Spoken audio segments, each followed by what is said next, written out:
Info, la politiste Frédéric Matonti, également Jean-Sébastien Ferjou du site d'information Atlantico, Marcelo Vetfred de l'Express et Hervé Brusini de la rédaction de France Télévisions. Cette nuit, ça sera donc le troisième et dernier débat pour le nouveau locataire de la Maison Blanche, Hillary Clinton face à Donald Trump.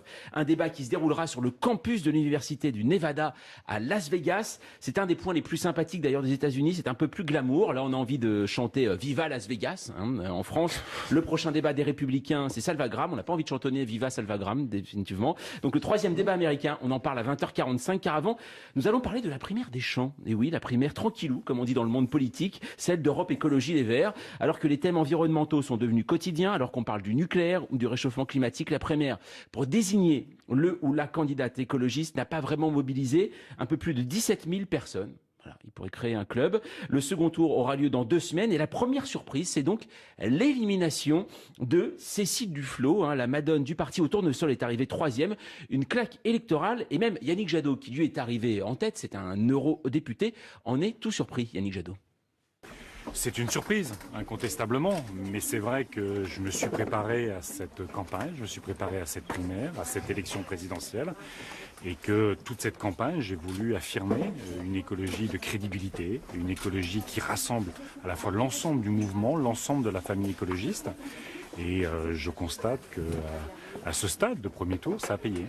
Voilà, Yannick Jadot donc qui sera opposé à Michel Rivasi au second tour de la primaire d'Europe Écologie Les Verts. Marcelo Vetfred, Cécile Duflot, ça a été, même si on s'y intéressait pas trop jusqu'à présent, là d'un coup tout le monde s'y intéresse parce que c'était la plus médiatique. Il faut dire ce qui est. Et là aujourd'hui, c'est pour elle, c'est une vraie claque. C'est troisième. C'est Voilà. pas qu'elle est battue, c'est une humiliation. C'est une humiliation. Il faut bien penser qu'il y avait le corps électoral était assez faible. Oui. C'est un parti qu'elle a dirigé. Quand elle est partie, elle avait mis Emmanuel Cos, qui à l'époque était sa lieutenante. Donc elle connaissait elle avait beaucoup pesé sur les modalités du vote. On votait par correspondance, etc. Donc à aucun moment, même Yannick Jadot, vous venez de passer une interview de lui. Moi, j'avais déjeuné récemment avec lui. Il était persuadé que Duflot allait faire jouer les jeux d'appareil pour inscrire le maximum de gens, pour essayer de faire en sorte de, en gros, l'emporter largement. Et il espérait au second tour essayer de faire quelque chose. Là, elle fait 24%, il fait 35%. Et entre les deux, ça fait plus de 10 ans qu'il y a une compétition parce que Duflot, ça fait très longtemps qu'elle essaye de barrer la route de Yannick Jadot. Jadot, il est très légitime dans le monde de... Il faut juste expliquer, Ouais. il est plus proche véritablement, lui, de Nicolas Hulot et de Daniel Cohn-Bendit, alors que Cécile Duflot, elle, vient plus du côté gauche. C'est deux sensibilités différentes de l'écologie, l'une qui est plus effectivement du côté de l'extrême gauche et une autre qui est plus du côté effectivement d'une écologie qui est plus social-démocrate, qui est plus dans laquelle on parle plus d'écologie si on veut, et en tout cas qui est eurodéputé, qui sait ce que c'est que les coalitions, c'est-à-dire de travailler y compris avec des gens qui ne pensent pas la même chose que vous. Frédéric Matonti, donc Michel Rivasi, juste pour expliquer, parce que beaucoup de gens aussi ne la connaissent pas, c'est une eurodéputée, mais c'est surtout une écologie historique qui a mené beaucoup de combats aussi. C'est une écologiste effectivement historique, qui a beaucoup pesé sur un certain nombre de débats, qui est toujours très très active et qui est, enfin, de ce point de vue-là, il y a une ressemblance avec Jadot, c'est-à-dire ces deux vrais verts qui ont toujours ont des brevets, si j'ose dire, de vertitude, c'est-à-dire que ils ont travaillé à l'Assemblée européenne, ils connaissent très bien les dossiers, ils ont un vrai travail associatif, ils sont reconnus par les associations. D'un certain point de vue, c'est pas très surprenant. Ah, vous trouvez, Quand même. Alors, oui, je crois que c'est pas si surprenant que ça, parce que d'un certain point de vue, Cécile Duflot, elle n'a pas fait une bonne campagne. Elle a fait une campagne qui a consisté, d'un certain point de vue, à enjamber le premier tour enjamber la primaire, à regarder directement du côté de la présidentielle, à parler de tous les sujets qui étaient des sujets quasi régaliens, et elle a fait une campagne par l'extérieur. Il y a une chose qu'on ne dit pas, c'est-à-dire qu'elle a perdu, vous avez dit tout à l'heure, on pensait qu'elle allait faire jouer l'appareil. En réalité, elle a perdu ses soutiens dans l'appareil. Stéphane Sidbon, il n'est plus là. C'est Caroline Dehaas qui est en place. Voilà, mais je veux dire... En effet, c'est compliqué. Hervé Brusini, on a quand même juste une impression, c'est que la dernière fois, Nicolas Hulot a perdu les primaires. Là, Cécile Duflot, c'est-à-dire qu'on n'aime pas les plus médiatiques, vous pensez, chez les Europe Écologie Les Verts? Non, je pense pas que ce soit comparable avec Duflot. Duflot, c'est aussi ministre de Hollande. Ça souffre de beaucoup de choses. D'une certaine manière, les Verts ont atterri sur le canal vert, c'est-à-dire, pour le coup, Greenpeace, c'est ce que vous disiez. Et Rivasi, c'était quand même quelqu'un qu'on voyait beaucoup dans les années 80 avec la CRIRAD, sur le nucléaire. Tchernobyl, Rivasi a beaucoup travaillé sur le nucléaire. Or, on le constatait tout à l'heure, les 5 réacteurs qu'on ferme, pas un mot de nos amis les Verts. Mais qu'est-ce qu'ils font? Ils étaient inaudibles aussi pendant la COP21. Jean-Sébastien Ferjou.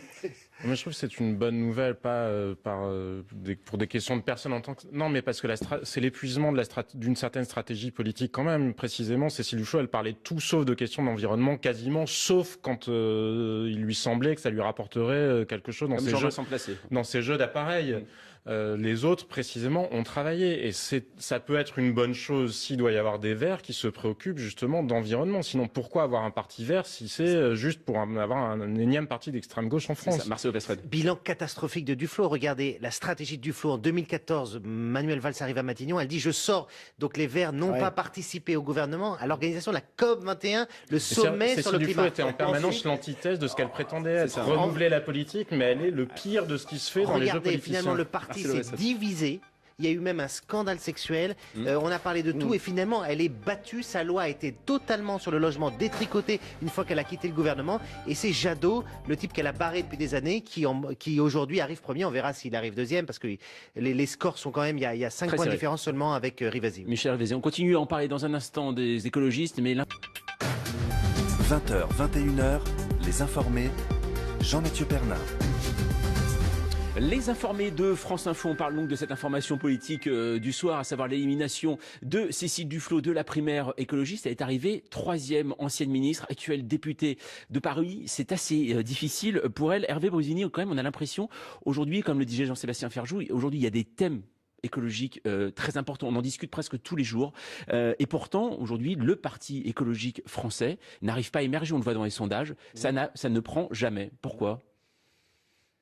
Est-ce que ce sont des professionnels, c'est que des professionnels de la politique qui parlent très peu d'écologie, c'est ça aussi ? C'était là, c'est un petit peu l'image qu'ils se sont forgés eux-mêmes, avec un côté totalement inextricable, une sorte de boîte noire de mathématiques fondamentales, où même le dernier prix Nobel en la matière ne comprendrait pas le fonctionnement de sa machine. Donc non, l'écologie est quelque chose qui est dans la proximité de la vie des gens. Oui, et c'est bien pour ça que vous parliez tout à l'heure de notre ancien ami animateur de télévision. Il a, lui, une force. Vous parlez de Noël Mamère ? Non, je ne parle pas de Noël Mamère, qui est un autre ami, puisque nous sommes tous amis. Tous amis, c'est formidable, les médias. Je parle de Nicolas Hulot, bien sûr, qui, lui, jouit d'une force importante et de plein de gens qui disent « Mais pourquoi tu n'y vas pas ?» Alors, justement, Marcelo Vesfred, est-ce que c'est là aussi, finalement, avec Nicolas Hulot, on a eu un article dans Le Parisien aujourd'hui en France cette semaine, il paraît qu'il s'en mordrait les doigts. Finalement, c'est lui, là, qui a fait péricliter cette candidature écologique qui aurait pu se porter un peu plus haut que les 2-3% aujourd'hui ? J'en sais rien, parce qu'avec Hulot, c'est toujours la même histoire, donc finalement, bon. Non, je sais pas si ça mérite d'être commenté, mais non, moi, ce qui me frappe, c'est qu'au-delà de la question pure de l'écologie, c'est peut-être un signal. On a une volonté dans l'opinion publique que les têtes changent. On a plusieurs primaires. C'est la primaire dont on a le moins parlé, voire dont on n'a quasiment pas parlé. Et elle montre aussi la volonté de voir des nouveaux visages. Est-ce que ce soir, vous avez vu qu'Arnaud Montebourg s'en félicite, parce qu'il pense à lui, évidemment. Est-ce que Macron lui-même, qui est pas dans la primaire, mais est-ce que les outsiders se disent, voilà, il y a quelque chose qui, au-delà de la question purement écologique, va se matérialiser dans les urnes, à savoir qu'on change un peu le casting. Oui, pardon, Frédéric Matanti. Là, c'est tout sauf un vote d'opinion publique. Hein. C'est un vote des plus verts des verts. Donc, au contraire, c'est vraiment un vote de ce que pensent les verts encartés par rapport à la primaire précédente où il y avait 2 fois plus de votants. C'est très très clairement le noyau dur là qui vote comme ça. Mais même chez eux, il y a eu la volonté de rebattre les cartes. Voilà. Oui, mais enfin Jadot, c'est pas un nouveau. Hein. Ni Jadot, ni Rivasi, c'est quand même des personnalités structurantes pour le coup. Oui. Est-ce que finalement c'est possible en France d'avoir, par exemple, ce modèle des Verts, alors Europe Écologie Les Verts, qui est ce parti écologiste allemand qui a été très fort. On se souvient de Joschka Fischer qui avait à un moment été chargé quand même de la diplomatie allemande. Est-ce qu'aujourd'hui, par exemple en France, un jour, ça serait possible d'avoir un parti aussi structuré qui parle d'écologie ? Ou alors c'est propre à nous Je ne crois pas pour une raison de culture politique, parce que c'est quand même une culture politique venue, alors on peut le qualifier d'extrême gauche ou de gauche de la gauche, à la limite, peu importe, mais de querelles de chapelle permanentes. Et il y a aussi autre chose, c'est que d'une certaine manière, ils ont gagné. C'est-à-dire que les sujets qui étaient portés il y a 30 ans, il y a 40 ans par les premiers écologistes, par M. Dumont et tout ça, ils sont arrivés dans le débat public. Tout le monde en parle maintenant. Et c'est la rançon du succès d'une certaine manière. Si derrière, ils ne sont pas capables de concrètement proposer des solutions, parce que si c'est pour élire des Verts, pour qu'à l'arrivée ça se finisse par des tribunes sur les Waterloo moraux, sur l'immigration, sur je ne sais quel encadrement des loyers, on n'a pas besoin de ça. On a besoin de gens qui affrontent vraiment, et d'ailleurs François Hollande avait fait un choix, je pense, très pervers en nommant, mais avec l'accord de Cécile Duflot, en la nommant au ministère du Logement, qui n'est pas du tout... Il y aurait pu y avoir des considérations écologiques. A-t-elle justement traité des dossiers écologiques sur l'isolation, des logements, enfin, sur des questions justement? Non. S'est-elle lancée dans des questions de grands travaux, justement, sur le logement social, d'un point de vue plus environnemental? Non, elle s'est concentrée sur des questions strictement sociales, avec un regard profondément de gauche. C'est quand même un succès, c'est un succès assez relatif, celui des écologistes dont vous parlez, parce que, en fait, on a le sur sentiment... les thématiques qu'ils portent, oui, j'entends, les questions d'environnement. On a le sentiment qu'on ne trouve pas la concrétisation d'un vrai corpus de programmes, si vous voulez. Ça se cherche quand même. Oui, Hervé, je comprends, mais quand on regarde la réalité de notre quotidien, la plupart des législations ont des préoccupations environnementales. Ça a été intégré. Il faut pas, c'est pas un bilan totalement nul. Bien sûr, on peut se dire qu'après le Grenelle, je sais plus quoi, Nicolas Sarkozy avait dit, il commence à nous ennuyer. Oui. Et que les Français, d'une certaine manière, se disent, je préfère d'abord qu'on lutte contre le chômage. C'est un peu cosmétique pour l'heure, c'est ça que je veux dire. Pas que. Frédéric Matonti, c'est vrai qu'on a vu, par exemple, lors du dernier débat de la droite des primaires, par exemple, alors ce thème n'est plus du tout abordé. Aujourd'hui, même l'environnement... Soyons honnêtes, à part NKM, à part elle, très honnêtement, c'est une fausse greffe. Enfin, je veux dire, à un moment donné, Sarkozy s'en empare pour des logiques qui sont des logiques électorales, 2007, mais il n'a aucune sensibilité écologiste réelle. D'ailleurs, la preuve, maintenant, il explique qu'il y a... on s'en fiche, ce qui compte, c'est le résultat. Enfin, l'intention qui préside. Par ailleurs, je ne suis pas d'accord sur la question de l'échec, parce que, à mon avis, si un parti vert doit s'implanter, alors je pense que c'est très compliqué qu'il s'implante en France, mais s'il doit s'implanter, précisément, qu'il ne soit pas que ministre de l'écologie, c'est plutôt bon signe, c'est-à-dire qu'on la mette au logement, alors que par ailleurs elle avait des compétences qui tiennent à sa formation sur le logement. Jusque-là, moi, ça me paraît plutôt sain. Marcel Ovesfred, on se voit alors justement là où finalement la claque électorale également des écologistes, c'était lors des dernières élections régionales. 6 ans auparavant, ils étaient le 3e parti de France. Là, ça n'a pas du tout pris non plus. C'était 6%. C'est-à-dire que ça commence finalement depuis assez longtemps aujourd'hui où finalement Europe Écologie Les Verts commence à décliner. Avec des stratégies qui étaient totalement illisibles. Dans certaines régions, ils faisaient des accords. Dans d'autres régions, ils ne faisaient pas d'accords. Ouais. On n'a rien compris. Le résultat a été une catastrophe. Moi, regardez quand même sur... Est-ce qu'ils ont pesé dans ce quinquennat? Hollande avait, dans l'une de ses promesses, il avait dit qu'il fermerait Fessenheim. Il n'a pas fermé Fessenheim. Donc finalement, le bilan sur le fond, c'est-à-dire on est quand même... Chaque mois, on nous annonce que les mois sont plus chauds, on bat des records historiques, donc il y a quand même un enjeu fondamental. Le bilan finalement des écolos sur la gauche aura été assez faible. Et est-ce qu'ils n'ont pas juste réussi à verdir un tout petit peu François Hollande parce qu'il ça s'appelle quoi, du greenwatch, comment on dit? Oui, c'est ça, du greenwashing, oui, c'est ça. Vous pensez aujourd'hui finalement que c'est eux qui seraient à l'origine de ça, ou vous, François Hollande a saisi justement le Hervé Brusini Je pense que le tacticien politique est François Hollande, comme celui qu'est Nicolas Sarkozy, c'est du même ordre, c'est-à-dire qu'on pratique une forme de cosmétique, hélas, par rapport à ce que mériterait l'écologie. Nous n'avons pas, encore une fois, de véritable concrétisation politique de ce qu'est l'enjeu écologique. Chez nous, il est dissous. Et il n'y a pas ce que je disais, de noyau réel, fort, une vraie plateforme à défendre. On a progressé sur la pollution, on a progressé sur beaucoup de normes environnementales. Encore heureux. Mais je suis d'accord avec vous, encore heureux, mais il ne faut pas passer ça par pertes et profits. C'est pas non plus, bien sûr, il y a le dérèglement climatique, évidemment, mais qui peut François Hollande, ou qui pourrait même Cécile Duflot si elle a été élue présidente de la République, c'est pas non plus l'alpha et l'oméga.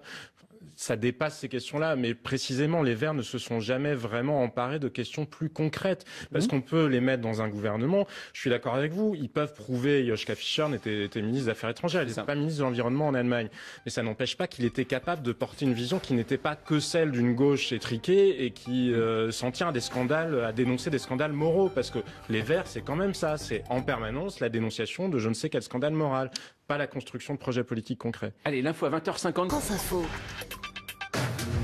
20h, 21h, les informés, Jean-Mathieu Pernin.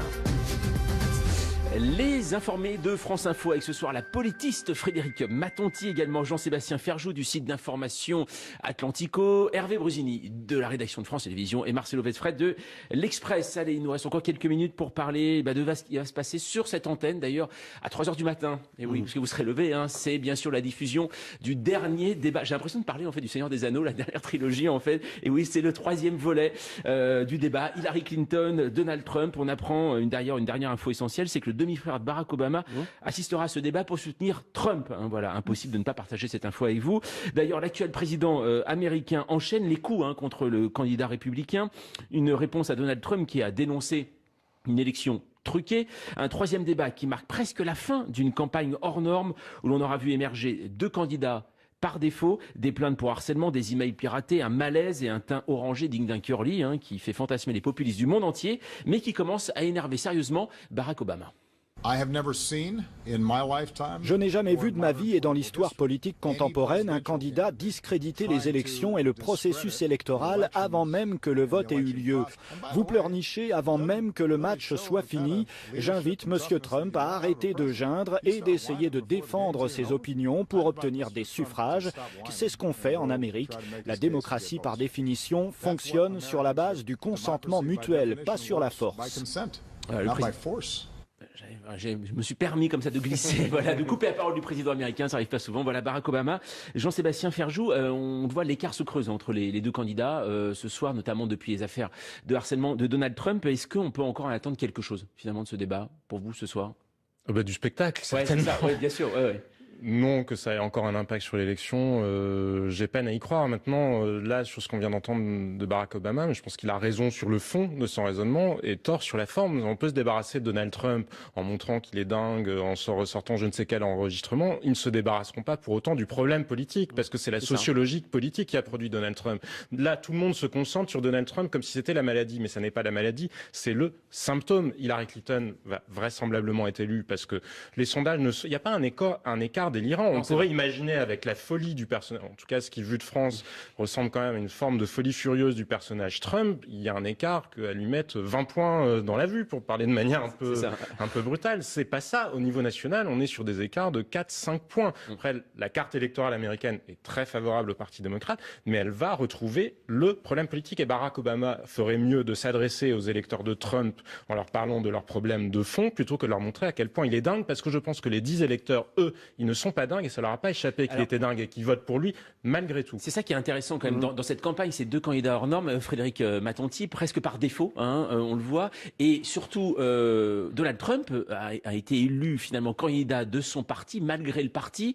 Il a fait sortir finalement du fond des États-Unis ce fond de colère. Enfin, c'est assez étonnant quand même ce qui s'est passé avec Donald Trump. Malgré le parti, c'est assez frappant de voir que les ténors républicains se réveillent maintenant que c'est un peu fichu, mais pendant le moment des primaires, ils étaient beaucoup moins agressif à l'égard de Trump parce que Trump mordait, montait et que c'était beaucoup moins tranché que ça a l'air d'être aujourd'hui, même si vous avez la complexité du mode de scrutin fait que il faudra quand même attendre le soir les swing states. Non, en fait c'est assez simple, mais c'est assez simple, mais c'est quand même, ça peut donner des surprises parce que il suffit de gagner un État avec beaucoup de grands électeurs pour que ça bascule. C'est ça, un swing state comme on dit. Voilà.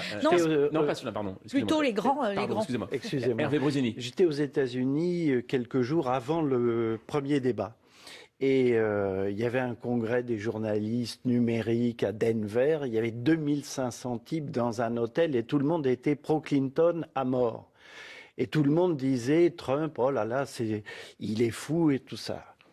Vous descendiez, vous preniez le taxi, le chauffeur de taxi vous disait Trump, c'est le type qui est formidable. Le type conduisait d'ailleurs avec son corps, c'était son dos qui tournait le volant. Parce que ce qu'il disait sur Trump était pour lui beaucoup plus important que de conduire le taxi. Ouais. Et quand vous alliez dans les rues de Denver, c'était du même ordre. Et c'est pour ça que je suis d'accord. Il y a une sociologie qui, néanmoins, est là et qui expose un peuple américain très en rupture, très fracassé. Et ça, c'est quelque chose qui est extrêmement lourd pour l'avenir du pays. Une dernière chose, Marcelo Westfred, on a beaucoup parlé à propos de Nicolas Sarkozy, de Donald Trump. On a même trouvé cet adjectif de Trumpiste à un moment. Finalement, il y a certaines personnes se sont senties inspirées et aujourd'hui, on dit moins qu'on est inspiré. Aujourd'hui, c'est difficile de trouver des gens qui s'en inspirent. Alors, il y a au Front National, c'était où il y a eu des discours beaucoup plus modérés. Mais c'est vrai qu'on a beaucoup inventé de mots ces derniers mois, Trumpisation, mélanchonisation. On a eu des tas de mots qui sont. C'est bien pour vous, journaliste politique. Vous voyez, finalement, vous n'êtes pas trop seul. Non, et c'est juste pour revenir sur ce débat, c'est quand même intéressant de voir parce qu'il y a quand même un petit enjeu aussi parce qu'il y a des votes sur le Congrès. Bien sûr. Et si Hillary bénéficie d'une majorité, ça peut changer quand même les choses. Allez, le débat en tout cas sera à suivre. Donc à 3h du matin, n'hésitez pas à vous lever pour le regarder. Ensuite, Fabienne, le ou la candidate écologiste n'a pas vraiment mobilisé un peu plus de 17 000 personnes. Voilà, il pourrait créer un club. Le second tour aura lieu dans 2 semaines. Et la première surprise, c'est donc l'élimination de Cécile Duflot. La madone du parti au tournesol est arrivée 3e. Une claque électorale. Et même Yannick Jadot, qui lui est arrivé en tête, c'est un eurodéputé, en est tout surpris, Yannick Jadot. C'est une surprise, incontestablement, mais c'est vrai que je me suis préparé à cette campagne, je me suis préparé à cette primaire, à cette élection présidentielle, et que toute cette campagne, j'ai voulu affirmer une écologie de crédibilité, une écologie qui rassemble à la fois l'ensemble du mouvement, l'ensemble de la famille écologiste, et je constate que à ce stade de premier tour, ça a payé.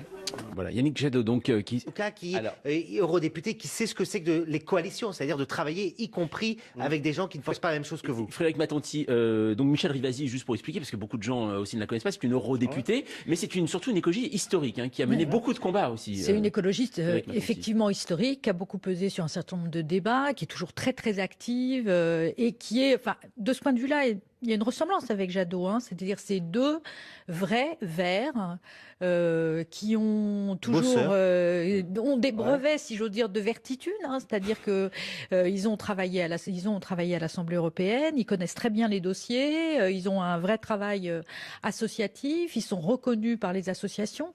D'un certain point de vue, c'est pas très surprenant. Ah, vous trouvez, vous info. La politiste Frédéric Matonti, également Jean-Sébastien Ferjou du site d'information Atlantico, Marcelo Westfred de l'Express et Hervé Brusini de la rédaction de France Télévisions. Cette nuit, ça sera donc le 3e et dernier débat pour le nouveau locataire de la Maison Blanche, Hillary Clinton face à Donald Trump. Un débat qui se déroulera sur le campus de l'université du Nevada à Las Vegas. C'est un des points les plus sympathiques d'ailleurs des États-Unis. C'est un peu plus glamour. Là, on a envie de chanter Viva Las Vegas en France. Le prochain débat des Républicains, c'est Salvagram. On n'a pas envie de chantonner Viva Salvagram, définitivement. Donc le 3e débat américain, on en parle à 20h45, car avant, nous allons parler de la primaire des champs. Et oui, la primaire tranquillou, comme on dit dans le monde politique, celle d'Europe Écologie Les Verts. Alors que les thèmes environnementaux sont devenus quotidiens, alors qu'on parle du nucléaire ou du réchauffement climatique, la primaire pour désigner sera opposée à Michel Rivasi au second tour de la primaire d'Europe Écologie Les Verts. Marcelo Westfred, Cécile Duflot, ça a été, même si on s'y intéressait pas trop jusqu'à présent, là d'un coup tout le monde s'y intéresse parce que c'était la plus médiatique, il faut dire ce qui est. Et là, aujourd'hui, pour elle, c'est une vraie claque. C'est 3e. C'est pas qu'elle est battue, c'est une humiliation. C'est une humiliation. Il faut bien penser qu'il y avait le corps électoral était assez faible. Oui. C'est un parti qu'elle a dirigé. Quand elle est partie, elle avait mis Emmanuel Cos, qui à l'époque était sa lieutenante. Donc elle connaissait elle avait beaucoup pesé sur les modalités du vote. On votait par correspondance, etc.